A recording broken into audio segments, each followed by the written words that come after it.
Hema committee കാട്ടിയത് വിശ്വാസവഞ്ചനയെന്ന നടി മാല പാർവതി. തങ്ങൾക്കുണ്ടായ ദുരനുഭവമാണ് മൊഴിയായി നൽകിയത്. മൊഴിയുടെ പേരിൽ കേസെടുക്കുന്നത് ശരിയല്ല, കേസിന് താല്പര്യമില്ലെന്ന് നേരത്തെ പറഞ്ഞിരുന്നു. സിനിമയിൽ സ്ത്രീകൾക്ക് സുരക്ഷിതത്വം ഉറപ്പുവരുത്താൻ നിയമനിർമ്മാണമായിരുന്നു ലക്ഷ്യമെന്നും മാല പാർവതി ചൂണ്ടിക്കാട്ടി.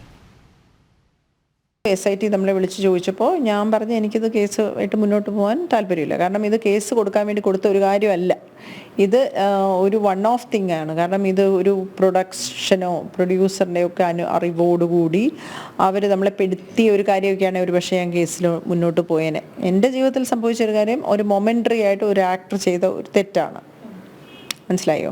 അപ്പം അതുകൊണ്ട് അതിന് ആ തരത്തിൽ ഒരു ക്രൈം എന്നുള്ള നിലയ്ക്ക് ഞാനതിനെ ഉദ്ദേശിച്ചല്ല പറഞ്ഞത്. അതുകൊണ്ട് എനിക്കതിന് ഒരു പുനർ നടപടി താല്പര്യമില്ല എന്ന് ഞാൻ അത് എഴുതി കൊടുത്തിരുന്നു. പക്ഷെ ഞാൻ ആദ്യം അനുഭവിച്ച കാര്യത്തിൻ്റെ പുറത്ത് ഞാൻ കേസില്ല എന്ന് പറഞ്ഞതിന് ശേഷവും പലരെയും വിളിച്ച് ചോദ്യം ചെയ്തു എന്നറിഞ്ഞു. അതിൽ ഒരാളെന്ന് പറഞ്ഞാൽ നമുക്ക് ഇന്ന് സിനിമ സുരക്ഷിതമായ ഒരു ഇടമായിരിക്കാൻ കാരണമാകുന്ന, അതിനുവേണ്ടി പ്രയത്നിക്കുന്ന, നമ്മളോടൊപ്പം കട്ടയ്ക്ക് നിൽക്കുന്ന അലക്സ് എന്ന് പറയുന്നത്, അതായത് കിഷ്കിന്ദ പ്രൊഡ്യൂസറായിട്ടുള്ള അലക്സൊക്കെ വളരെ ഭയങ്കര ഗംഭീര വിഷയമാണ്. എന്ന് വെച്ചാൽ നമുക്ക് സ്ത്രീകൾക്കൊക്കെ വേണ്ടി ഇപ്പം ഈ സുരക്ഷിതമായ ഒരു ഇടമായിട്ട് സിനിമ മാറുന്നുണ്ടെങ്കിൽ അതിനൊക്കെ വേണ്ടി പ്രയത്നിക്കും.